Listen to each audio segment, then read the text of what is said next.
A woman with a gentle touch. They thought she literally was the angel of mercy. Willing to help those in need. People called her the Good Samaritan. Can mask a deadly secret. No one was safe when Bertha was around. No one.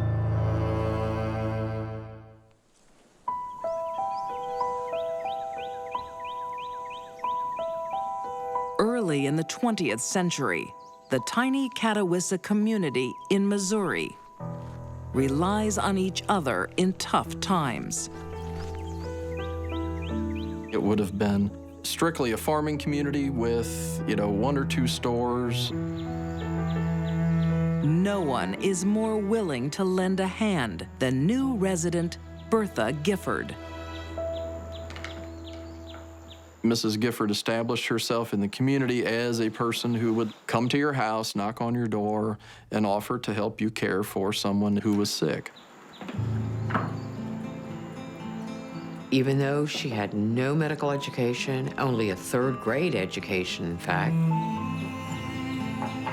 she wore a white starched uniform and carried her little satchel of supplies and spent just as much time as it took taking care of them.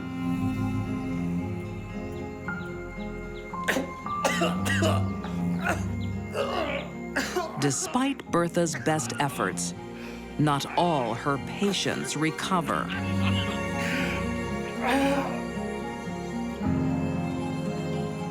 Sometimes they die.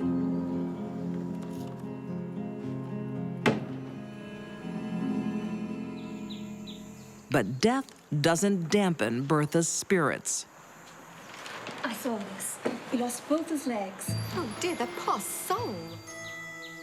She was fascinated with death more than she was fascinated with life. They couldn't stop bleeding. She loved to read the newspaper for stories about fatal accidents and murder. His eyes completely bulged out. And then she just wanted to talk about them all the time. Better off dead, of course, without his legs.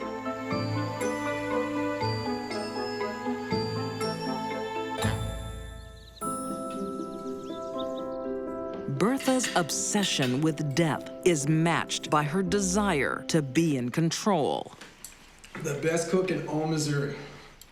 Especially when it comes to her husband, Eugene. Thank you, Mother. She insisted on cooking. We know that she was rather domineering. How long was she staying? We know that Eugene was definitely the weaker of the two, if you will, that she was in charge. What she said is what happened in her household.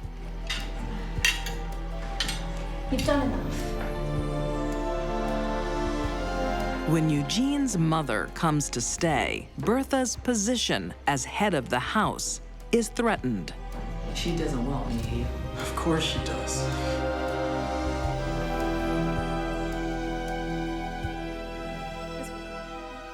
Within hours of arriving at Bertha's home, Emily takes a turn for the worse. Her mother-in-law became ill that same night that she came to visit. How is she? Time will tell. And so Bertha sat up with her.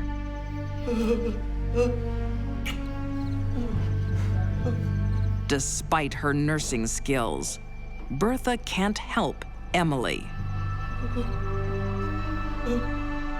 She dies a slow, agonizing death.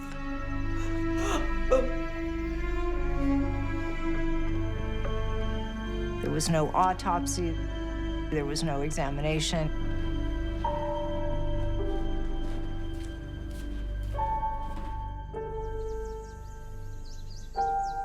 A year later, bad luck strikes Eugene's family again. His young brother, James, suddenly falls ill.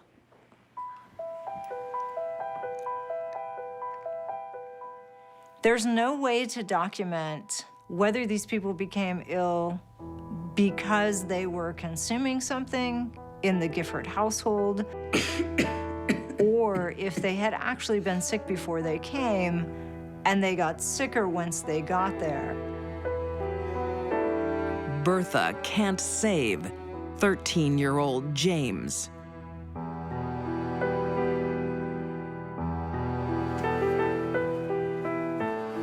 Within 18 months, all of Eugene's closest family are dead. Is it despite or because of Bertha? I think her fascination was not being fed regularly enough, and so she found a way to make it happen. Very soon, Bertha will reveal how far her obsession will go. In the early 20th century, the small Missouri community of Catawissa calls Bertha Gifford the Angel of Mercy. Bertha passed herself off as a nurse, a very caring person who was always there for the ill. But they don't always recover. How is she? Her husband's mother and brother die on her watch.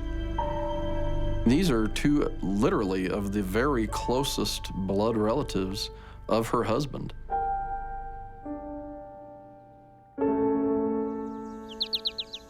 The family deaths don't arouse suspicion. Bertha continues caring for other relatives, including Eugene's baby cousin, 3-year-old Beulah Pounds. The mother was trying to care for her daughter, but also had some other things that she needed to attend to out of town. Beulah was very afraid of Bertha Gifford and didn't want to stay there. But she was made to stay with Bertha.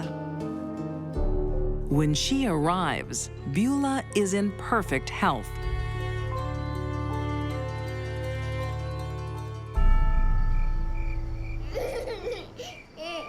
What's wrong with her? Hard to say. But her mother returns to find her daughter crippled by cramps. People trusted Bertha. They appreciated her willingness to care for their sick family members. Bertha would shoo him out of the sick room and say, "Go get some rest. I'll take care of this."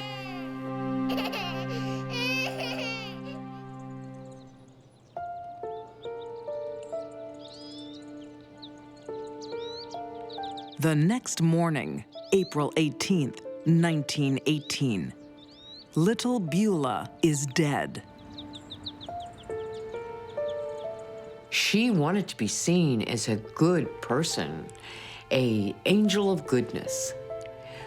But she also wanted to satisfy her lust for control over the lives of her patients.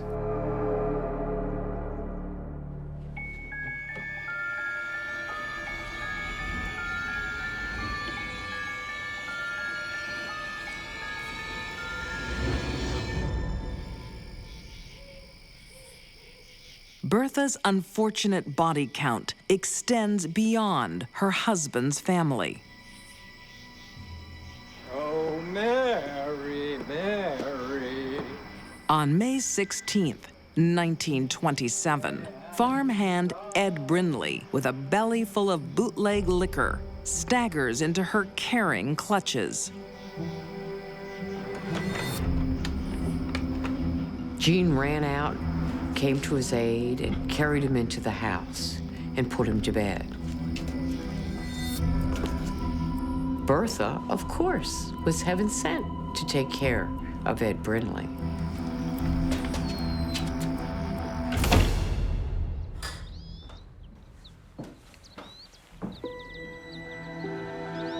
That night, he became violently ill, and the next morning, he was gone.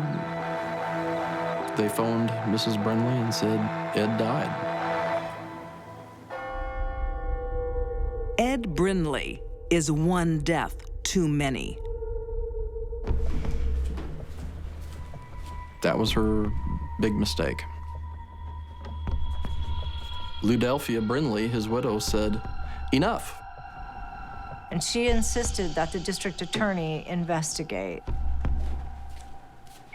They exhumed the body of Ed Brindley. They found arsenic in his body. Investigators keep digging. 2 more bodies are exhumed. Each had enough arsenic in their system that would have killed 7 adults. They soon discover 17 neighbors and family members have died from Bertha's healing potions. If you were vulnerable and sick, you were fair game for Bertha and her bottle of arsenic.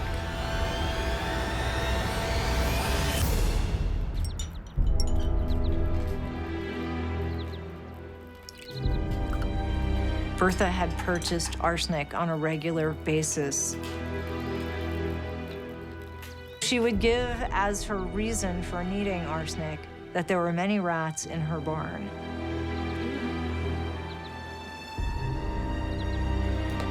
I think that's how Bertha saw her victims. They were rats. She needed to destroy them.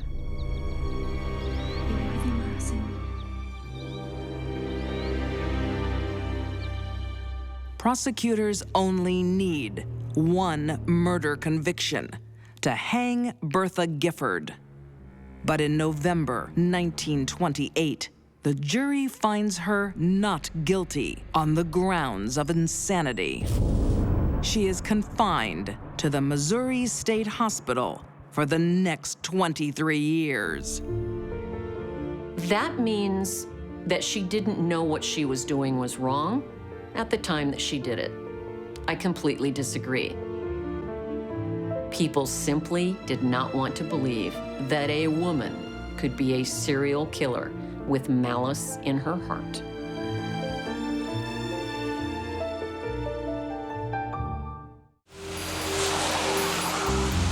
In Columbus, Ohio, in 1994, the sweet scent of perfume brings together 21-year-old Rick Whitcomb and 24-year-old Vicky Frost. To my greatest sales day ever. They were in a sales program. They were both interested in getting into this business of selling perfume. That's how they met. How did you go today? Terrible. I couldn't sell a bottle of perfume to save my life. Do I smell or something? Like chicken? The young couple has a whirlwind romance. And the next thing I knew that he was living with Vicky. It appeared to be just your normal relationship. Nothing unusual about it.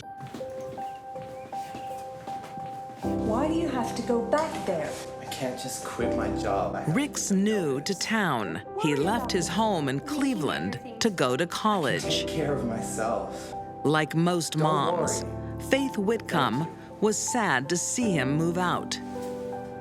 We love each other and support each other, which is why when he went away, he goes, "You're not going to have that empty nest stuff, are you?" And I said, "Well, probably will, but I'll get over it." Faith has a good reason to be a protective mom. Rick's inherited a challenging eye condition. I get night blindness, that's the first thing that happens, and then you get tunnel vision like you're looking through binoculars. And only you don't see as far. Rick's coped with limited sight since childhood I love you too, Mom. with the help of a loving family. Vicky's upbringing is completely different. Stop your complaining and get a job.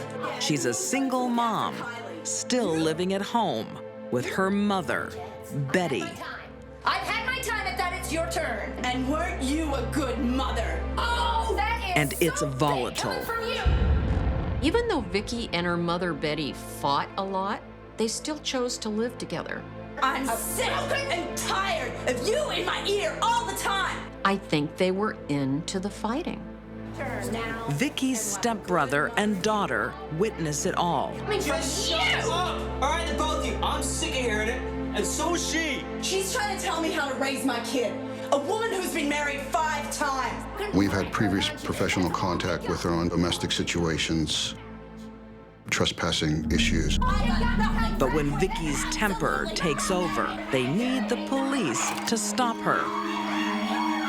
Vicky at one point had a knife and was going after her mother with it. It was just a very volatile situation. Calm down, man. Calm down. Which Rick wasn't used to. I want Rick to push me. Excellent choice. Rick only sees good things ahead. He is in love with Vicky and adores her 4-year-old daughter. He was a kind person, and when you're a kind person, you think everyone else is a kind person. But Rick's kindness isn't rewarded. I am way better at this than your mom. He was pushing her on the swing, and for some reason, Vicky got upset. She kicked him in the groin. I know what you're up to, Rick, and I won't stand for it. Come on, we're going home. There's a theory in psychology that adults marry what they grew up with. And if their childhood was chaotic, their adulthood will be. And if it isn't, they'll make sure that it becomes chaotic. Rick keeps the abuse a secret from his family. But at his sister's wedding, everyone witnesses Vicky's bizarre behavior. Vicky was dancing provocatively with other male individuals that were attending the wedding. She was kind of upset about Rick's close relationship to his family. She was highly intoxicated. She was upset that Rick wasn't paying enough attention to her. Really? Yeah, really. She was just an individual that needed to be the center of attention all the time. Vicky doesn't want to share Rick with anyone.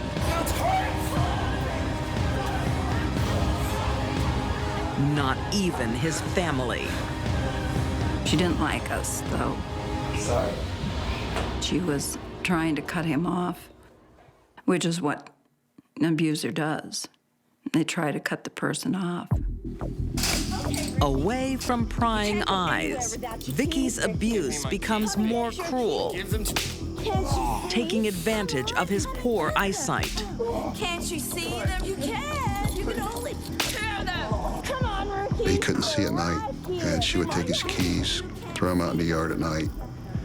So he would have to search for them on his hands and knees because he couldn't see. Come and get them, Ricky. I think Vicky did that because it made her feel good. Getting warmer. That is sadism. Warmer. Humiliated and abused, Rick still doesn't reach out for help. For at least a year, she was abusing Rick in this relationship. Oh! Come and get them. It's not uncommon that women abuse men. We just hear less of it because a man is much less likely to pick up the phone and call the police. He's embarrassed. Rick knows it's time to go, but leaving a controlling woman isn't easy. I mean, the most dangerous time in an abusive relationship is when the person that's being abused leaves. Columbus, Ohio, 1996. After being abused by his live-in lover, Vicky Frost, for over a year, Rick Whitcomb confides to his mom that he is leaving her. We were relieved. We missed him. We just were glad he was coming home. Rick is concerned how Vicky will react, Do you have to go this minute?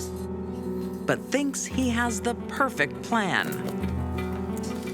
The doctor said if I don't get the treatment now, my vision will get worse. He says he has to go back to Cleveland for treatment on his eyes. That's what he told her. How long are you going to be gone for? I don't know. He didn't tell her he was leaving her for good. He told me he was tired of Vicky and tired of Columbus.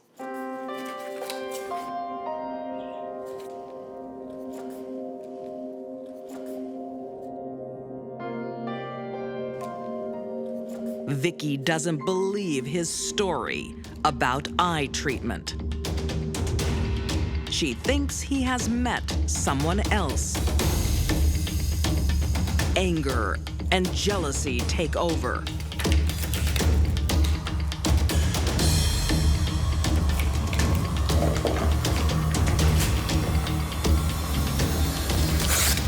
I think Vicky felt betrayed. She was in disbelief that the relationship was going to stop. She knew he was leaving and was in a rage about it.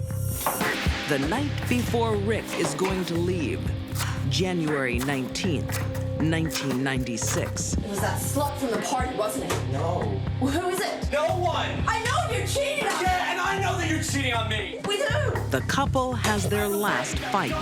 Don't you think I can see that? They don't care that Vicky's family and her girlfriend Renee hear it all. What do you mean you should have? Well, you would have just sat there and done nothing! And the argument started to escalate and become more heated. What would you have done? You wouldn't have done anything! For a year, Rick takes Vicky's abuse without striking back. Tonight, he snaps. Rick grabbed her by the neck, and Renee indicated that Vicky's face was turning red, and that's when Renee said she interjected. Rick, let her go! What is wrong with you? Calm down! The assault stopped right there. Rick was no longer a threat. This is when Vicky became enraged. There was one clean puncture wound to his chest.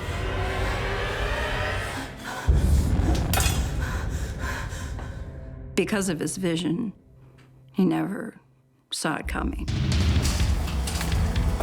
Rick staggers outside. Vicky doesn't come to his aid. But her friend Renee does. Rick, are you okay? Can you hear us? She saw Rick laying on the ground, and she saw that his face was purple, and he was making some noises, like he was trying to breathe, and he couldn't. Please hurry, his face is turning purple. Renee calls 911. But Vicky still won't accept what she's done. Rick! She started pounding on his chest and telling him to quit faking and to get up. Stop faking! Wake up! Rick! Stop faking! It's hard to imagine no one understood what was happening, that Rick was dying. So he died on a cold January sidewalk with some maniac beating on his chest. We weren't there to say goodbye. I was chopping the cauliflower. When police interview Vicky, she gives them a simple explanation. And the knife hit him. She said, I told him that you better never touch me or never mess with me. Vicky is charged with aggravated murder, but doesn't go to trial. She accepts a plea bargain, guilty of the lesser charge of voluntary manslaughter. She never showed any remorse.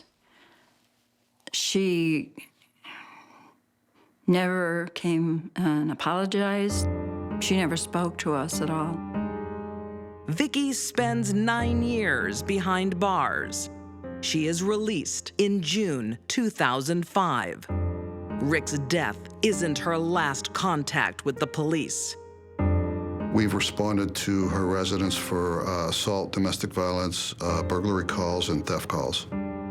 Vicky seems to have an anger management issue, and if she doesn't get it under control, she can expect to spend more time in prison. Vicky chose chaos in her life and swept those around her into that personal storm.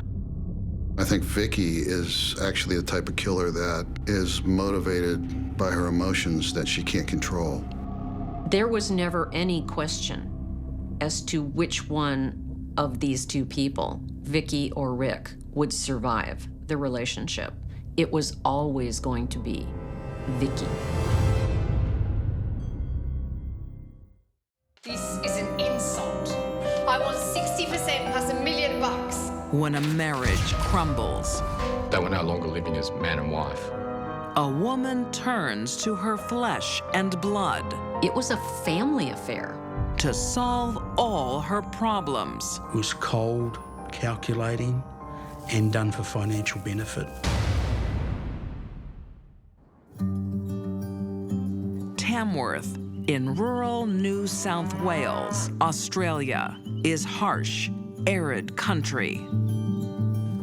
But in 2002, it's loved by 42-year-old cattle breeder Jeffrey Ryan and his wife, Helen.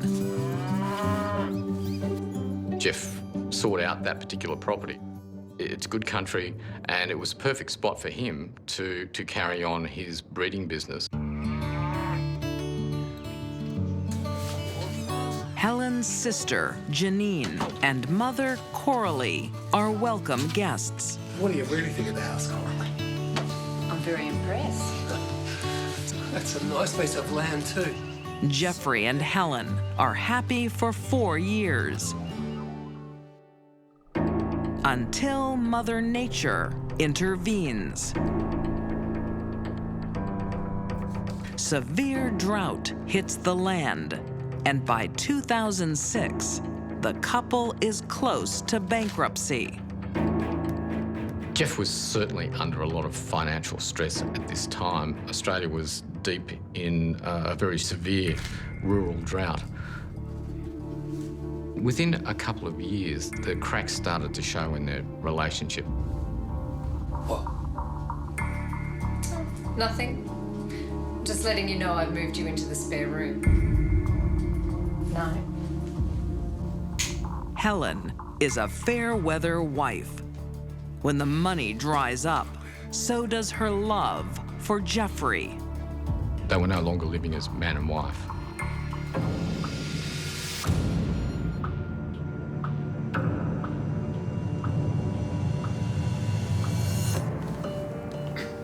Helen shares her marriage woes with her sister Janine. Hello. Hey, Helen. Is everything all right? And reveals a dark secret. He's abusing me, sis. Claiming Jeffrey is a wife beater. Gotta get it stopped. She poured her heart out over the phone to Janine, telling her that Jeffrey was abusing her, He wants everything his own way. that he was hitting her, and that she really needed someone to talk to about it. Just need some help. Helen isn't telling the whole truth. There is domestic violence, but Helen isn't the victim. She is the abuser. She even physically attacked him and left him with very severe bruising across his chest and upper arms.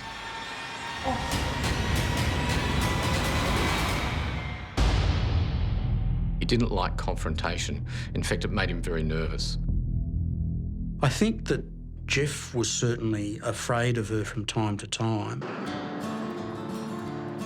Jeff keeps the abuse secret. When he gets a job at a local chicken factory to supplement his income, Hi. Is everything okay? You look terrible. he meets a woman he can confide in. Anything I can do? She was just a friendly face that he felt that he could talk to. Thanks so much. It'll work itself out, I'm sure. Sharing the burden of what he was living with.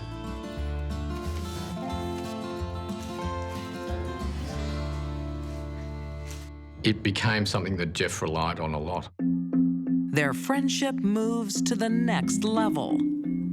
They become lovers. But Helen isn't a woman willing to share her man, even one she doesn't want.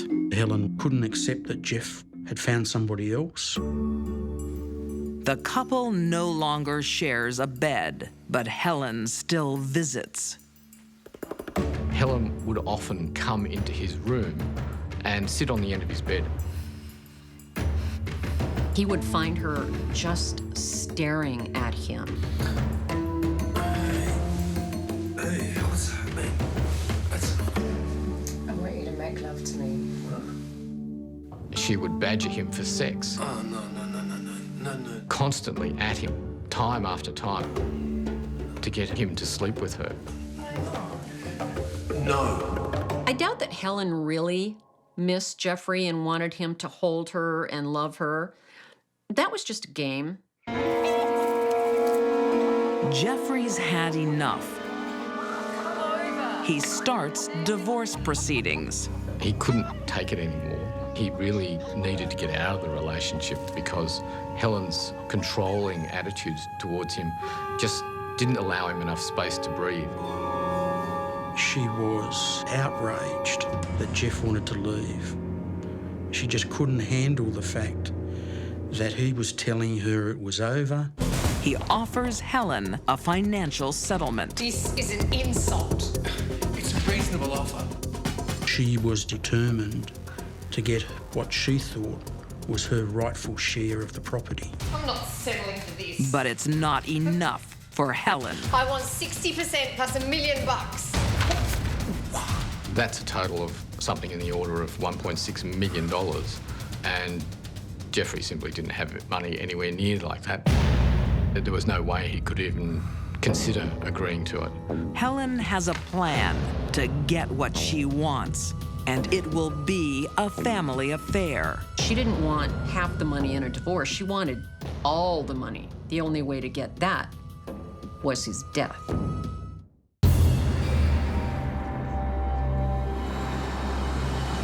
In 2009, on a country property on the outskirts of Tamworth, Australia, I'm very pleased with myself. You're doing well. Helen Ryan invites her mother and sister over for a chat. But this is no polite tea party. Ultimately, her goal was to sell off the property, get the money, remove Jeffrey altogether from her life. Helen thinks her 40-year-old sister, Janine, holds the key to her freedom. Janine was an escort, and she was also a drug user. She was a fairly weak personality, and Helen, I think, saw in her someone who she could manipulate very readily. Janine knows plenty of tough guys. Helen wants one of them to kill her husband. It literally took 2 phone calls. It was done. Can I afford it?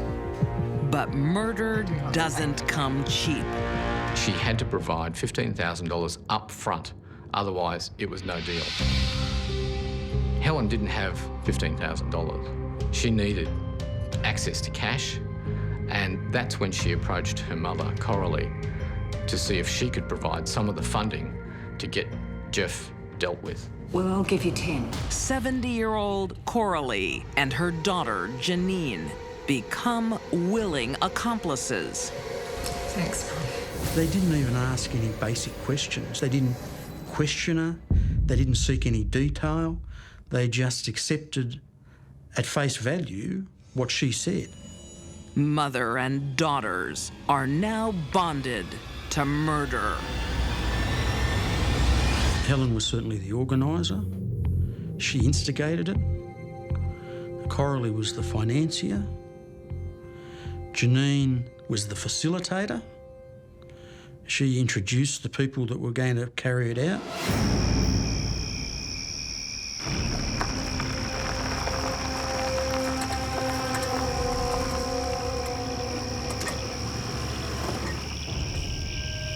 on the evening of October 23rd, while Jeff finishes off farm chores. Hired killer, 45-year-old Kenneth Brooks, is watching.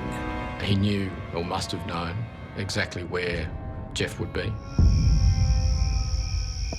He made his way down the dirt road, carrying a 12-gauge shotgun.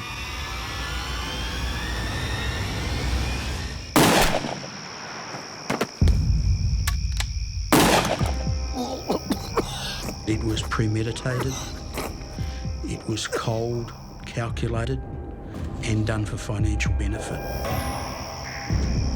Jeffrey died alone, bleeding to death into the soil that he worked.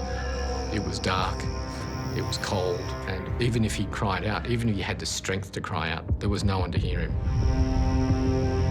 I don't know whether Helen killed Jeffrey for his money or because she was seeking revenge. But when there's $1 million involved, I'm not settling for this. I have to consider that the money was the big motivator of the murder. When a neighbor finds Jeffrey's body the next morning, Helen is out running errands. She says she heard nothing the night before. And yet, a farmer who lives a kilometre away said that he clearly heard the shots. The police wondered why Helen hadn't heard it when she was much closer. Helen was smart enough to know that the very first person police would look at would be her. The spouse always has to be eliminated. That's one of the reasons she hired someone to kill him. The other reason is she's a coward. But there is one witness Helen didn't count on. Jeffrey's friend from the factory tells the police about his marriage woes. Helen is now a suspect, and so is her family. The police tap Helen's phone. With every passing day, there was a new reference to keeping together and telling the same story and making sure that the police didn't split them apart or pick holes in their story. But Helen talks too much. She sets up a meeting with her hitman to make the final money drop. Instead, the police get their payday. Helen Ryan, you're under arrest. After their arrest, the three women make a pact to plead not guilty. But on the day of the trial, Janine, the weakest link, breaks. She betrays her mother and her sister. Janine rolled over, pleaded guilty to conspiracy. That knocked out one corner of the triangle. And that was a big shock, I think, for Helen. Helen misjudged her family. She thought she could trust them to keep their mouth shut about this, and she was wrong. In October 2011, Janine Coulter is sentenced to 7 years, 4 months for conspiracy to commit murder. Because Janine offered to give evidence and did give evidence, she got a discount. Coralie Coulter is convicted of murder. She won't be eligible for parole until she's nearly 90, so there is a reasonable prospect that she will die in jail. The hired gunman, Kenneth Brooks, is sentenced to 38 years for murder. The mastermind, Helen Ryan, is convicted of murder and sentenced to a maximum of 36 years in prison. Helen's murder of her husband, Jeffrey, wasn't personal. It was a family affair. Helen Ryan condemns her husband's family to a life of grief and her family to a life in prison. The most shocking part of this case is that someone could go to such lengths to manipulate other people into killing another human being.